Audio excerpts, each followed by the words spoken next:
की ज़ियारत होगी। মুহতারামুল মাকাম ওয়াজিবুল ইহতারাম, আজকের জুমার নামাজে সমবেত মুসাল্লি আযম রহমানি ওয়া রাহমাকুল্লাহু তাআলা রব্বুল আলামিনের দরবারে লাখো কোটি শুকরিয়া জ্ঞাপন করছি, যেই মহান রব্বুল আলামিন আমাদের উপর বড় ইহসান করে জুমার নামাজ আদায় করার তৌফিক দান করেছেন বলি আলহামদুলিল্লাহ। সাথে সাথে দরুদ ও সালামের নজরানা পেশ করছি রহমতে দু আলম ইমামুল আম্বিয়া তাজদারে কওন ও মাকাম নবী মুহাম্মদুর রাসূলুল্লাহ সাল্লাল্লাহু আলাইহি ওয়াসাল্লামের নূরানি চরণে পাকে আরেকবার বলি আলহামদুলিল্লাহ। বিশেষ করে শ্রদ্ধার সাথে স্মরণ করছি আজকে যার উরুস মুবারক জামানা কালান্দার গৌসুল আজম হযরত শাহ আহমদুল্লাহ কিবলা কাওয়ার নূরানি লখত জিগর জামানা কালান্দার বিশ্বওয়ালি শহনশাহ জিয়াউল হক আল মজবন্ডারি কিবলা কাওয়া কদ্দাসুল আজিজ ওনার স্মরণ করছি, জিনাদের কারণে আমরা ইসলামের একেবারে নিখুঁত এই ইসলাম আমরা পেলাম।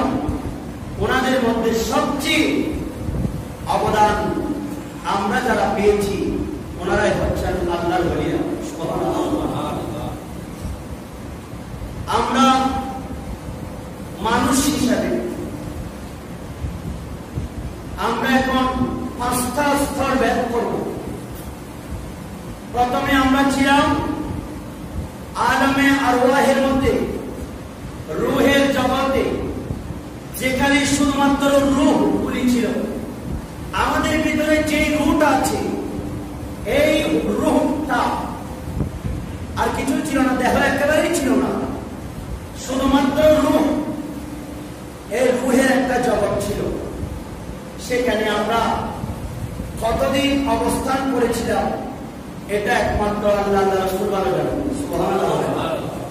এরপরে আসলাম আমরা দুনিয়ার মধ্যে, কেউ 5 বছর, কেউ 10 বছর, কেউ 80 বছর, কেউ 100 বছর, এতটুকু। এইভাবে আমাদের এই জীবনটা এখন বর্তমানে এটা হচ্ছে জীব জগৎ, বস্তু জগৎ, এটা আমরা বর্তমান অবস্থান করছি। এরপর পরে আসবে আলমে বারজাখ, কবরের জগৎ, যেখান থেকে মানুষের আরেকটি জগৎ শুরু হয়। এই কবরের জগতে কতদিন হবে সেটাও আল্লাহ রাসূল ভালো জানেন। সেখান থেকে আবার সেই স্তর ভেদ করে কবরের জগৎ থেকে আমরা সবাই ময়দানে হাসরের ময়দানে আমরা সবাই অবস্থান করব। কোন কোন মুহাদ্দিসিন কিরাম বলেছেন এর সময় হবে 500 বছর। সেখান থেকে আবার আরেকটা স্তর ভেদ করতে হবে। হিসাব নিকাশের পর যে স্তরের নাম হচ্ছে জান্নাত অথবা জাহান্নাম, যেটার স্তর হচ্ছে আবাদুল আবাদ, যেটার সময় হচ্ছে আবাদুল আবাদ, এটা একেবারেই চিরস্থায়ী। এমনকি কিয়ামতের ময়দানে আল্লাহ রাব্বুল আলামিন জান্নাত এবং জাহান্নামী কারা এগুলা ফয়সালা করার পর জান্নাতীরা যখন জান্নাতে চলে যাবে, জাহান্নামীরা জাহান্নামে চলে যাবে, ওই সময় আল্লাহ রাব্বুল আলামিনের কুদরতি একজন ফেরেশতা গায়েব থেকে আওয়াজ আসবে যে হে জান্নাতবাসীরা, যারা দুনিয়াকে মূল্যায়ন করেছো, যারা দুনিয়ার মধ্যে ভালো কাজ করেছো, যারা দুনিয়ার মধ্যে আল্লাহকে রাজি করিয়েছো, আজকে জান্নাত পেয়েছো, তোমরা শুনে রাখো এই জান্নাত আর কখনো তুমি বের হবে না। এই জান্নাতের মধ্যে আবাদুল আবাদ তুমি থেকে যাবা, আর মৃত্যু তোমাকে টাচ করবে না, মৃত্যু তোমাকে গ্রাস করবে না। আর যারা জাহান্নামী হয়েছো, দুনিয়ার মধ্যে খারাপ কাজে লিপ্ত হয়েছো, আরেকজনের হক নিয়ে টানাটানি করেছো, যারা নামাজ কালাম পড়ো নাই, আজকে যারা বিনিময়ে জাহান্নাম পেয়েছো, তোমরা শুনে রাখো আর কোনদিন মৃত্যু আসবে না। এই জাহান্নামের মধ্যে তোমরা আবাদুল আবাদ থেকে যাবা। বলি না এখানে হচ্ছে আমাদের 5টি স্তর এখানে শেষ হবে। মানব জাতি 5টা স্তর ভেদ করে আমরা একেবারে চিরস্থায়ী সেই জায়গা, যেটা আমরা তাকদীরের মধ্যে, যেটা আমাদের লেখা আছে, যেটা আমরা চেষ্টা করব। জান্নাত যদি দুনিয়াতে চেষ্টা করেন জান্নাত পাবেন, জাহান্নাম চেষ্টা করলে জাহান্নাম পাবেন। এখানে আর কেউ কোন ধরনের অজুহাত হবে না। এই 5টা স্তর আমাদেরকে ভেদ করতে হবে। এখন আল্লাহ রাব্বুল আলামিন কখন কার মৃত্যুদান করবেন, কিয়ামত কখন হবে সেটার খবর, হায়াত মওত কার কখন, কে কখন জন্মগ্রহণ করবে, আবার কে কখন মৃত্যুবরণ করবে, এই খবর, কাকে আল্লাহ রিজিক দিবেন, কাকে আল্লাহ দৌলত দিবেন, কখন দিবেন, এইগুলি ঘটনা, এগুলো গোপন বিষয়। বৃষ্টি কখন হবে, কখন বৃষ্টি হবে না, এটাও গোপন একটা সংবাদ। পেটের সন্তান কি ছেলে নাকি মেয়ে, এটার খবরও একমাত্র আল্লাহ জানেন। এই গায়েবের এই 5টা সংবাদ, এই 5টি গায়েবের অদৃশ্যের সংবাদ পৃথিবীর মধ্যে আর কেউ জানে না। শুধুমাত্র কে জানেন? আল্লাহ জানেন। কিন্তু আল্লাহ রাব্বুল আলামিন আল্লাহর মাহবুবকে যে কাউসার দান করলেন, সেখানেও এই 5টি বিষয় সম্পৃক্ত ছিল, যার কারণে এই 5টি বিষয় সম্পর্কেও আল্লাহর নবী জানেন। সুবহানাল্লাহ। শুধু রাসূল নয়, রাসূলের যারা গোলাম বনেছে, যারা রাসূলের পাকের উম্মত হতে পেরেছে, তাদেরকেও নবীজি জানিয়ে দিয়েছেন। সুবহানাল্লাহ। অনেক বুজুর্গানে দিন দেখবেন তারা কখন মৃত্যুবরণ করবে এটা ইশারায় দিয়ে দিয়েছেন। তোমার একজন সন্তান হবে, তোমার একজন মেয়ে হবে, এইভাবে বলে দিয়েছেন। এটা আল্লাহর প্রদত্ত ক্ষমতা। আল্লাহ যাদেরকে হেসান করেছেন তারাই পেয়েছেন। সুবহানাল্লাহ। এখন এই গায়েবের সংবাদগুলিও আল্লাহ রাব্বুল আলামিন আল্লাহর মাহবুব নবীকে জানিয়ে দিয়েছেন। সুবহানাল্লাহ। সেই জন্য আল্লাহর নবী নবুয়তের জবান দিয়ে বিভিন্ন সময় ঘোষণা করলেন, উম্মত সেই সময় তোমাদের আলামে বারজাখ কবরের জবাব শেষ হবে, কবরের জবাব শেষ হয়ে যখন কিয়ামতের ময়দানে আরোহণ করবে, কিয়ামতের ময়দানে যখন সবাই উঠবে, সেই কিয়ামতটা কখন হবে? অনেক সাহাবায়ে কেরাম জিজ্ঞেস করলেন রাসূলের পাকের কাছে, এমনকি খুদ জিবরিল আমিন পর্যন্ত জিজ্ঞেস করলেন, ইয়া রাসূলুল্লাহ কখন কিয়ামত হবে? রাসূলের পাক বিভিন্ন জনকে বিভিন্ন উত্তর দিয়েছেন, তারিখ বলে দিয়েছেন, দিন বলে দিয়েছেন, সময় বলে দিয়েছেন। কিন্তু বিভিন্ন কারণে আল্লাহ গোপন রাখার কারণে আল্লাহর নির্দেশ রাসূলের পাক সব বলেন নাই কোন সনে, কি 2020 সনে হবে নাকি 2050 সনে হবে। এইভাবে কিয়ামত এটা আল্লাহ গোপন রেখেছেন। সুবহানাল্লাহ। আল্লাহর নবী সাহাবী দাঁড়িয়ে গেলেন, ইয়া রাসূলুল্লাহ, ইয়া হাবিবাল্লাহ, মাতা ইয়াকুমুস সাআহ, কখন কিয়ামত হবে? আল্লাহর নবী বলেন, তুমি কিয়ামতের জন্য কি জোগাড় করেছো? তুমি যে কিয়ামতের কথা বলছো, সেই কিয়ামতের পরিস্থিতি তো বড় ভয়াবহ। সেই পরিস্থিতির জন্য তুমি কি আয়োজন করেছো, কি ব্যবস্থা করেছো? সুন্দর সুন্দর শেরের মাধ্যমে বলে না, কিয়ামতের ময়দানে যেদিন কায়েম হবে, ইয়া নফসি নফসি বলে কাঁদিব সবে। ঠিক কিনা? কিয়ামতের ময়দানে যেদিন কায়েম হবে, ইয়া নফসি নফসি বলে কাঁদিব সবে। শুধু সবাই থাকবে সেটাই ঘোষণা করেছেন। আর সেই সময় আমাদের জন্য একজন কাঁদবেন, তিনি হলেন আল্লাহর মাহবুব। ওরে আল্লাহ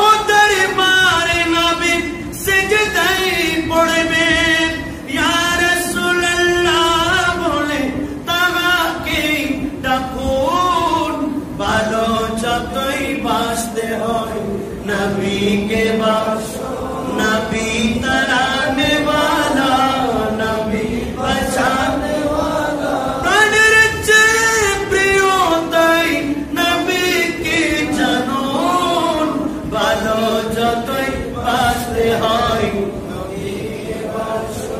আল্লাহর নবী বলেন, উম্মত শুনে রাখো, জিবরিল আমি আসলেন, ইয়া রাসূলুল্লাহ, ইয়া হাবিবাল্লাহ, ইসলাম কি, ঈমান কি, ইহসান কি, এইভাবে এক একটা বিষয় জিজ্ঞাসা করছেন। রাসূল পাকের সামনে বসা আরেকবার জিজ্ঞাসা করলেন, ইয়া রাসূলুল্লাহ, ইয়া হাবিবাল্লাহ, কখন কিয়ামত হবে? সুবহানাল্লাহ। ইহসানের উত্তর দিলেন, ঈমান, ঈমান কাকে বলে উত্তর দিলেন, ইসলাম কাকে বলে উত্তর দিলেন। কিন্তু যখন কিয়ামতের কথা আসলো, রাসূল পাক বলছেন, যিনি প্রশ্নকর্তা, যাকে প্রশ্ন করা হচ্ছে, প্রশ্নকারী প্রশ্নকর্তাকে, প্রশ্নকর্তাকে, প্রশ্নকারী যে প্রশ্ন করছে, এই প্রশ্ন সম্পর্কে প্রশ্নকারী আরো ভালো জানেন। সুবহানাল্লাহ।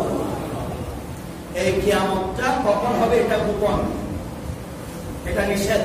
এমনি সময় বলে দিয়েছেন, মুহররমের 10 তারিখ, সেই দিন জুমাবার হবে, মাগরিবের সময়, যখন ইসরাফিল আলাইহিস সালাম সিংহায় ফুৎকার দিবেন, চতুর্দিক থেকে প্রথম ফুৎকারের সাথে সাথে সবাই মারা যাবে, দ্বিতীয় ফুৎকারের সাথে সাথে সবাই কবর থেকে উঠবে, আর তৃতীয় ফুৎকারের সাথে সাথে রাসূল পাক সাল্লাল্লাহু আলাইহি সাল্লাম হযরত ঈসা রূহুল্লাহ আলাইহিস সালামকে নিয়ে রওজা মুবারক থেকে উঠবেন, আর এইভাবে সবাই দূরে দূরে হাসরের ময়দানে একত্রিত হবেন। এইভাবে বলে দিয়েছেন। কিন্তু সন কখন বলেন? বলে দিলেন, উম্মত শুনে রাখো, কিয়ামতের কিছু আশাত আছে, কিয়ামতের কিছু আলামত আছে। ওই সমস্ত আলামত যখন কার্যকর হবে, নিশ্চয় নিশ্চয় তোমরা কিয়ামতের জন্য অপেক্ষা করবা।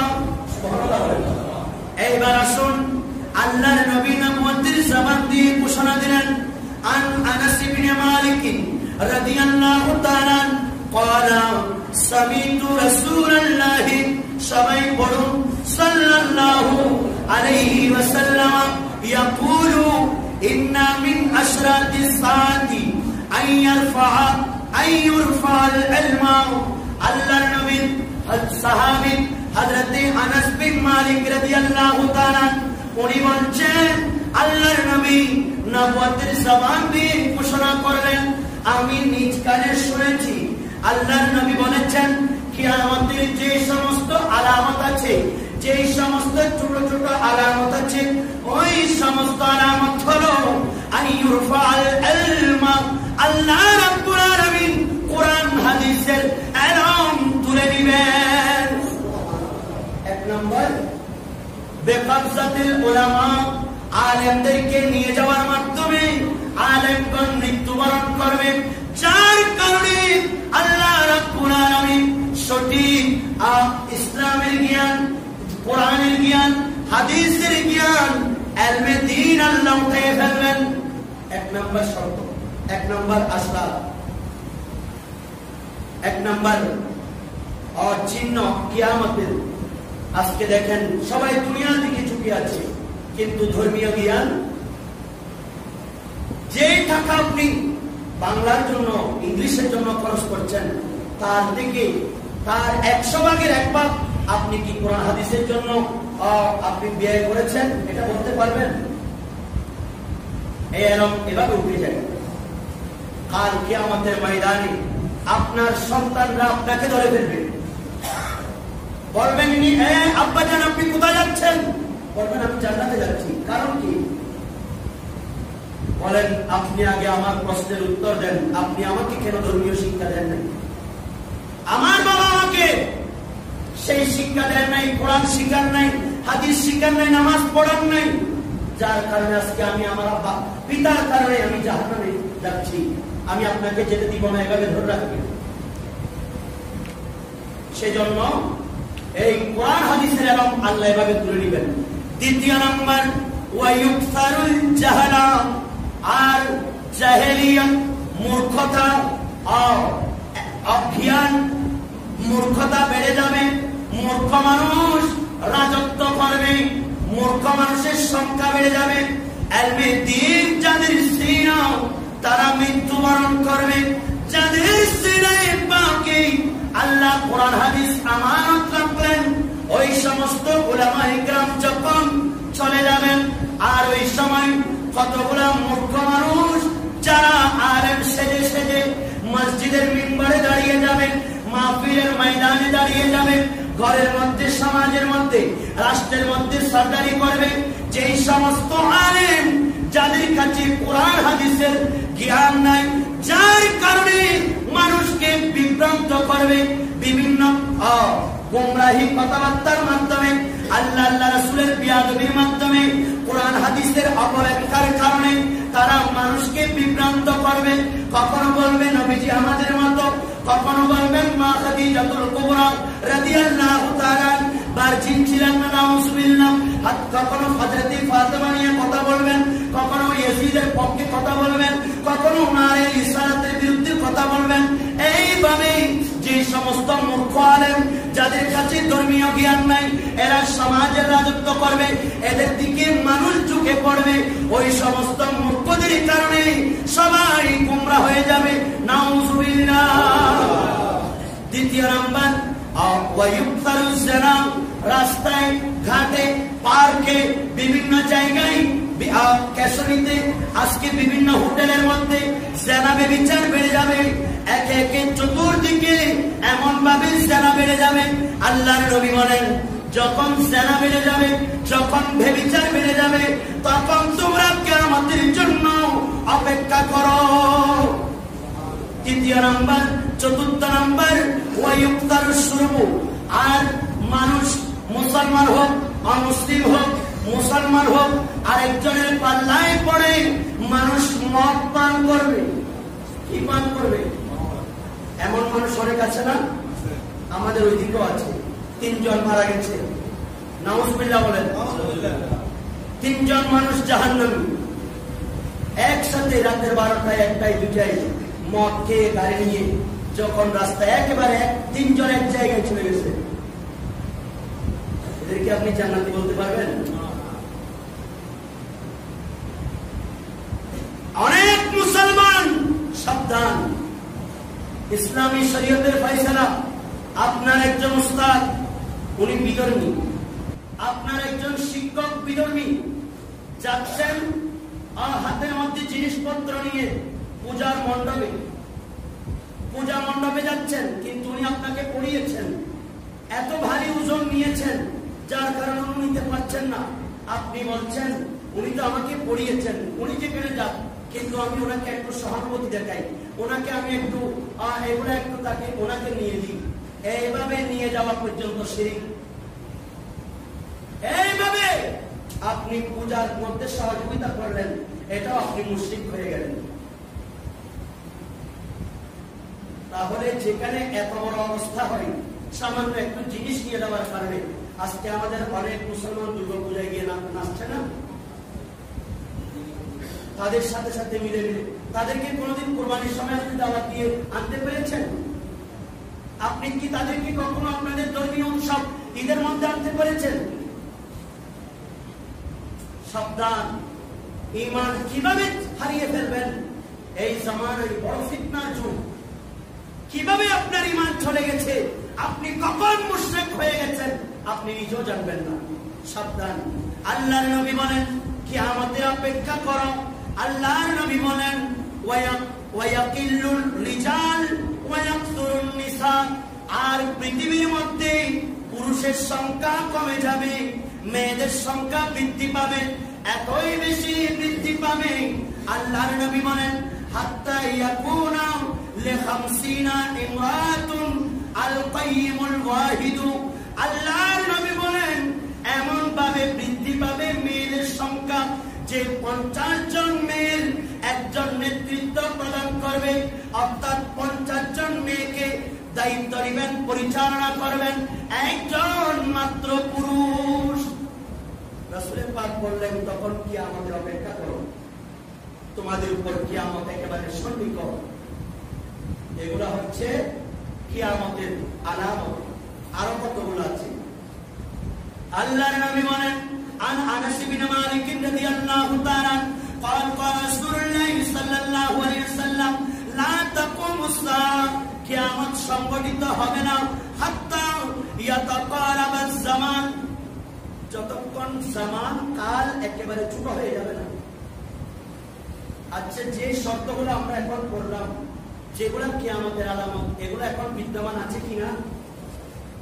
তাহলে একটু ভেবে চিন্তে জীবন পরিচালনা করুন।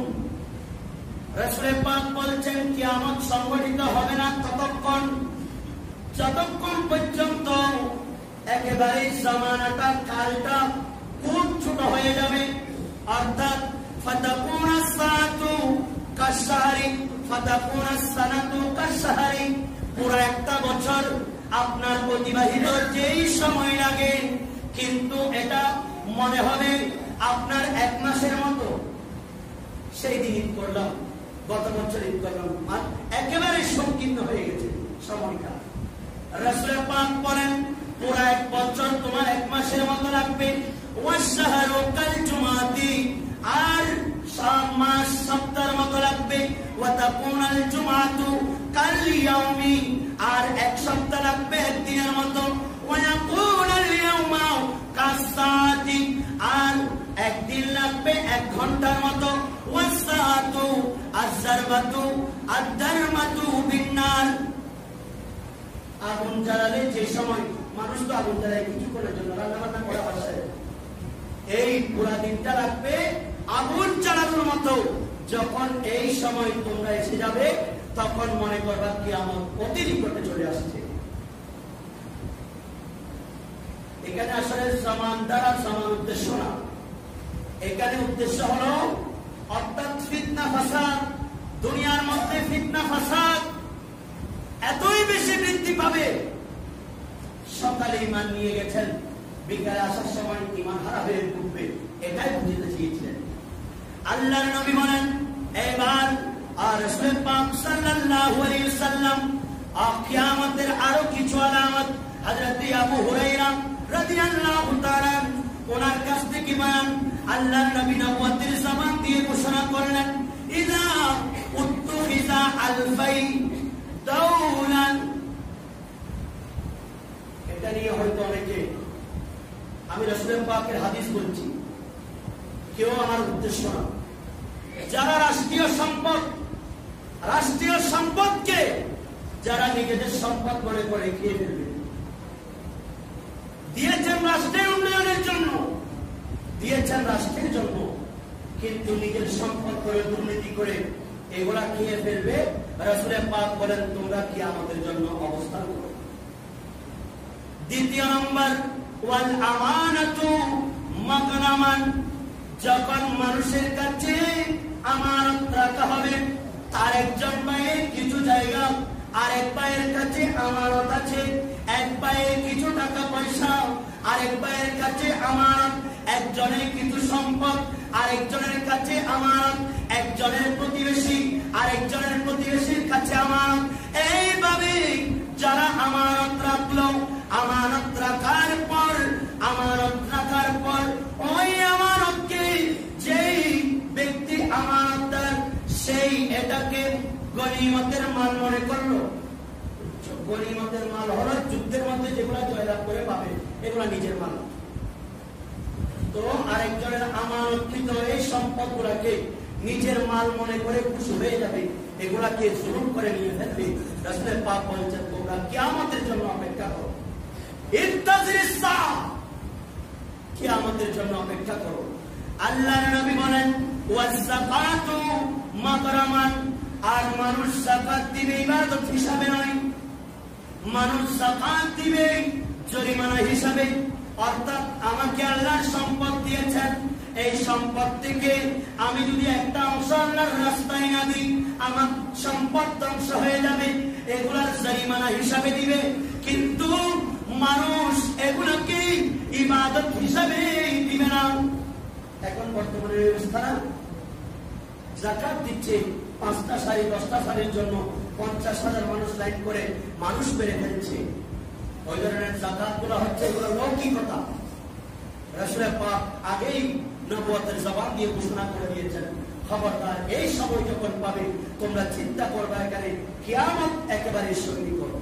আল্লাহর নবী বলেন ওয়া আক্কা উম্মাহু ওয়া তুআল্লামু লিগাইরিদ্দিন। অন্য একটা বিষয় কিয়ামতের আলামতের মধ্যে মানুষ যেগুলা ধর্মীয় জ্ঞান, কোরআনের জ্ঞান, হাদিসের জ্ঞান, পঞ্জিকার নামাজ, ওই দিক থেকে মানুষ ফিরে গিয়ে দুনিয়ার মধ্যে যে এলম আছে, যেগুলা দুনিয়াবি এলম, ওই দুনিয়াবি এলমের দিকে ঝুঁকে পড়বে। আচ্ছা, এখন ডাক্তার হওয়ার জন্য, ব্যারিস্টার হওয়ার জন্য, অ্যাডভোকেট হওয়ার জন্য কত কষ্ট করছেন। আপনি কি 30 পারা কোরআন শিক্ষা দিয়েছেন? ওইগুলো প্রয়োজন আছে দুনিয়াবি। আমরাও ইউনিভার্সিটি পড়েছি, আমি চট্টগ্রাম বিশ্ববিদ্যালয়ে মাস্টার্সে পড়েছি, কিন্তু কই আমরা তো কোনোদিন আমাদের লেবাস পরিবর্তন করিনি। আমরা তো কোনোদিন এই চট্টগ্রাম বিশ্ববিদ্যালয়ে 5টা বছর আসা যাওয়া করেছি, কই আমরা তো কোনোদিন আমাদের আদর্শ থেকে এক চুল পরিমাণ বিচ্যুতি করিনি। যে যতই কিছু করেন দুনিয়াবি, কিন্তু আপনাকে মূল ঠিক রাখতে হবে, আমি যেহেতু একজন মুসলমান, আমি মুসলমান হিসেবে আমার ধর্মীয় গ্রন্থ, আমার কোরআনের পাক আমার থাকতে হবে। আমার স্যাম্পল, আমার নিদর্শন হলো নামাজ। এই নামাজ আমাকে মুসলমানের নিদর্শন বানাবে। আমার দাড়ি, এগুলো হচ্ছে আমি আমার নবীর সুন্নাত, এগুলো আমি মুসলমানের নিদর্শন, এগুলো আমার থাকতে হবে। রাসূল পাক বলছেন, এগুলো যখন পাবে না কি আমাদের অপেক্ষা করো। আল্লাহর নবী বলেন, শুধু তাই নয়, ওয়া আতাউর রাজুল ইমরাতুহু, এখন মানুষ, কতগুলা মানুষ আসবে, যখন দেখবা সবাই মায়ের উপর স্ত্রীকে প্রাধান্য দিচ্ছে, স্ত্রীর কথাই চলাফেরা করছে, স্ত্রী যেমন বলে তেমন করছে। আচ্ছা না, অনেক মানুষ। শুধু তাই নয়, রাসূল পাক বলছেন, এগুলার পাশাপাশি ওয়া আক্কা উম্মাহু, তার মাকে লাথি মেরে ঘর থেকে বের করে দিবে। মায়ের অবাধ্য হবে। মা যখন কোনো কিছু বলবেন ওটা শুনবেন না, মায়ের কথা না শুনে স্ত্রীর কথাকে প্রাধান্য দিয়ে মাকে অত্যাচার করবে। আল্লাহর নবী বলেন, উম্মত শুনে রাখো, তোমরা কিয়ামতের অপেক্ষা করো, কিয়ামতের অপেক্ষা করো। এগুলো চলছে কিনা বর্তমান? শুধু তাই নয়, আল্লাহর নবী বলেন, ওয়া আদনা সাদিকাহু, আর যারা বন্ধু বান্ধব আছে, বন্ধুদেরকে একেবারে নিকটে নিয়ে আসবেন, বন্ধুকে আপন মনে করবেন, বন্ধুকে একেবারেই অতি আপনজন মনে করবেন। ওয়া আকসা আবাহু, আর নিজের পিতাকে দূরে সরিয়ে দিবেন। আছে কি অনেক মানুষ? আল্লাহর নবী বলেন, তোমরা কিয়ামতের অপেক্ষা করো। কানা যাঈমুল কওমি আরসালাহুম, শুধু তাই নয়, যারা বন্ধুকে একেবারে ঠেলে নিয়ে আসবে। আর ওয়াজাহারাতিল আসওয়াতু ফিল মাসাজিদ, মসজিদের মধ্যে উচ্চ বাক্য করে, বড় বড় আওয়াজ করে দুনিয়াবি কথা বলবে। গতকাল মাশরাফির সংখ্যাটা হারিয়ে ফেললো। নাউজুবিল্লাহ। অনেক মানুষ আছে না মসজিদে বসে বসে এগুলো, আল্লাহর নবীর হাদিস, এগুলা গোপনে, এই অদৃশ্যের সংবাদ আল্লাহর নবী আজকে থেকে 1000 বছর আমাদেরকে আগে দিয়ে গেছেন। মসজিদের মধ্যে বড় বড় আওয়াজ করে তখন দুনিয়াবি কথা বলবে। আল্লাহর নবী বলেন, এটাও কিয়ামতের আলামত। ওয়াসাদাল কিবলাত কাবিলাতান ফাসিকুহুম, ওই দলের নেতা যারা নেতৃত্ব দিবেন, যারা সমাজ, রাষ্ট্র, যারা দেশের নেতৃত্ব প্রদান করবেন, ওনাদের মধ্যে ওই সমস্ত ব্যক্তিদেরকে নির্ধারণ করবেন যারাই মূলত ফাসিক, তাদেরকে মুনতাহাব করবে, তাদের দিকে মানুষ ঝুঁকিয়ে পড়বে। আল্লাহ ওই সমান আশা থেকে আমাদেরকে হেফাজত করুন, আমিন। এইভাবে ওয়া কানা যাঈমুল কওমি আরসালাহুম, শুধু তাই নয়, আল্লাহর নবী বলেন, জাতির নিকৃষ্ট লোকেরা মানুষের নেতৃত্ব দিবে, একেবারে নিকৃষ্ট, যাকে কেউ বলতো না, এমন মানুষ আপনার উপর সরকারি করবে। আল্লাহ ওই সময় থেকে আমাদেরকে হেফাজত করুন, আমিন। আল্লাহর নবী বলেন, ওই সময় যখন দেখবা কিয়ামতের জন্য অপেক্ষা করো, ওয়া উকরিমা ওয়া উকরিমার রাজুলু মুহাফাতাশ শাররি, আরেক ব্যক্তিকে সম্মান করবেন, আরেক ব্যক্তিকে আদব করবেন, তার অনিষ্ঠা থেকে বাঁচার জন্য, তার জুলুম থেকে বাঁচার জন্য। আচ্ছা, অনেক মানুষ যে আমি তাকে সম্মান করছি, সালাম দিচ্ছি, তার থেকে একটু রেহাই পাওয়ার জন্য। রাসূল পাক বলছেন, ইন্তাজিরিস সাআ, কিয়ামতের অপেক্ষা করো। শুধু তাই নয়, ওয়া যাহারাতিল কানিয়াতু ওয়াল মাআসিফু, শুধু তাই নয়, আল্লাহর নবী বলেন, গায়িকা যারা গান করেন, যারা নাচেন, ওই সমস্ত গায়িকা এবং তাদের সংখ্যা এত বেশি বৃদ্ধি পাবে। আজকে মানুষ দেখেন এই নাচ গানের প্রতি, আপনি একজন মুসলমান হয়ে আপনিও যদি এগুলা করেন, অন্যান্য ধর্মাবলম্বী তাদের পূজায় যেগুলা করেন, এগুলা যদি আপনি মুসলমান করেন, তাদের মধ্যে আপনার মধ্যে পার্থক্য, কোন পার্থক্য আছে? সাবধান। রাসূল পাক বলছেন, ইন্তাজিরিস সাআ। শুধু তাই নয়, ওয়া শুরিবাতিল খুমুর, আর মানুষ মদ বেশি বেশি পান করবে। ওয়া লাআনা আখিরু হাদিহিল উম্মতি আউয়ালুহা, আর যারা পূর্ববর্তী বুজুর্গ আছেন, অনেক দেখবেন ওনাদেরকে লানত দিচ্ছে, কেউ রাসূল পাকের বিরোধিতা করছে, কেউ সাহাবায়ে কিরামের বিরোধিতা, কেউ আউলিয়ায়ে কিরামের বিরোধিতা। অনেক মানুষ আছে না? রাসূল পাক বলছেন, এগুলা যখন দেখবা, তখন আল্লাহ রাব্বুল আলামিন তার সাথে সাথে আল্লাহ আসমান থেকে অগ্নিবায়ু, আগুনের বায়ু আল্লাহ প্রবাহিত করবেন। সালসালা, ভূমিকম্প, ভূমিধস্ত, বিশেষ করে টর্নেডো, সাইক্লোন, এগুলা দিয়ে আল্লাহ রাব্বুল আলামিন মানুষকে সাবধান করে দিবেন যে তোমরা শুনে রাখো, এইগুলো একটা একটা আস্তে আস্তে আসতে থাকবে, আস্তে আস্তে একেবারে যেমনি ভাবে একটা মালা থেকে সুতা ছিঁড়ে গেলে একের পর এক দানাগুলি যেমনি ভাবে বের হয়, ঠিক তেমনি ভাবে মানুষের উপর এই ধরনের বড় বড় আযাবগুলি আস্তে আস্তে আল্লাহ এক সময় কিয়ামত কায়েম করে ফেলবেন। বলি ইন্না লিল্লাহি ওয়া ইন্না ইলাইহি রাজিউন। আল্লাহ আমাদের প্রত্যেককে এই সমস্ত কর্মকাণ্ড থেকে বেঁচে থেকে সঠিক মুসলমান হিসেবে আমাদেরকে বেঁচে থাকার তৌফিক দান করুন, বলি আমিন। বিশেষ করে জামানার কালান্দার ওয়ালিকুল সম্রাট বিশ্বলি শাহ জিয়াউল হক মাইজবান্ডারি কিবলা কাবা, ওনার ওয়াফত শরীফ, আজকে হাজার হাজার লক্ষ লক্ষ মানুষ ওনার দরবারে গিয়ে, উনি হলেন আওলাদ রাসূল হুজুর হযরত সৈয়দনা দিলাবর হোসেন মাইজবান্ডারি কিবলা কাবা, যিনি খাদিমুল ফুকারা বলতেন নিজেকে, ওনারই আপন লাগতে জিগার বিশ্বলি শাহ জিয়াউল হক মাইজবান্ডারি কিবলা কাবা রাদিয়াল্লাহু তাআলা, উনি আজ জন্মগ্রহণ করার পর ওনার নাম হয়েছে বদরুজ্জামান। কিন্তু হযরত কিবলায়ে আলম স্বপ্নের মধ্যে দেখালেন দিলাবর হোসেন মাইজবান্ডারি কিবলা কাবাকে, যে আপনি যে নাম দিয়েছেন ওই নামটা আমার পছন্দ নয়, আপনি নাম দেন ওনার নাম জিয়াউল হক। সুবহানাল্লাহ। আর ওনার জবান দিয়ে, বেলায়েতের জবান দিয়ে ঘোষণা করলেন, হালাল খাও, নামাজ পড়ো, আল্লাহ আল্লাহ জিকির করো, সব সমস্যা মিটে যাবে। সব সমস্যা যদি আপনার মিটাতে হয়, আল্লাহর জিকির করতে হবে। সুবহানাল্লাহ। কি করতে হবে? সমস্যা যদি মেটাতে হয়, আল্লাহর জিকির করতে হবে। আল্লাহর জিকির যদি করতে হয়, আপনাকে মসজিদে এসে নামাজ পড়তে হবে। নামাজ যদি পড়তে হয়, নামাজ যদি আল্লাহর দরবারে কবুল করাতে চান, আপনাকে হালাল খেতে হবে।